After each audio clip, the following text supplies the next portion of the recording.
اسلامی فوجداری قانون کامل اور ہر لحاظ سے، یعنی کامل کا مطلب مکمل اور ہر لحاظ سے بلند و بالا ہے۔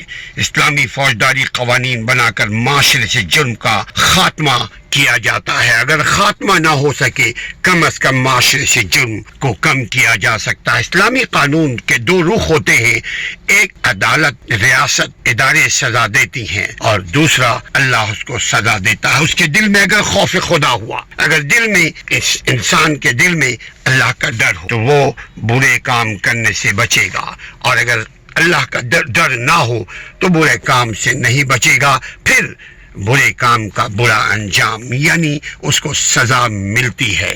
اسلامی فوجداری قانون اس لیے بنائے جاتے ہیں کہ معاشرے میں انصاف ہو، عدل ہو، ایک دوسرے کی حفاظت ہو، ہر ایک شخص امن کے ساتھ، سکون کے ساتھ اپنے گھروں میں اپنی نیند سوئے، ان کے بچے محفوظ ہوں، ان کی نوکری چاکری، کام کاروبار کاج سب محفوظ ہو، وہ کر سکے اپنی طاقت کے مطابق کام۔ یہ ہے اسلامی قانون سازی کا مقصد۔ اسلامی قانون سازی میں کوئی چھوٹا کوئی بڑا نہیں ہے، جرم کے اوپر ہے، جو جرم کرے گا وہ سزا پائے گا۔ اسی لیے ضروری ہے کہ اسلامی نظام کو قائم کیجیے۔ اسلامی نظام کو قائم کرنے کے دو انداز ہیں، ایک اپنی زندگی میں نظام کو قائم کیجیے، دوسرا ریاست میں۔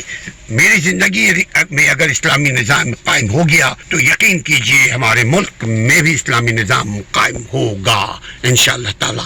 لہذا قصہ المختصر اپنی زندگی میں نظام اسلام قائم کیجیے، سمجھیے کہ نظام اسلام ہماری بھلائی کے لیے اللہ نے بنایا ہے۔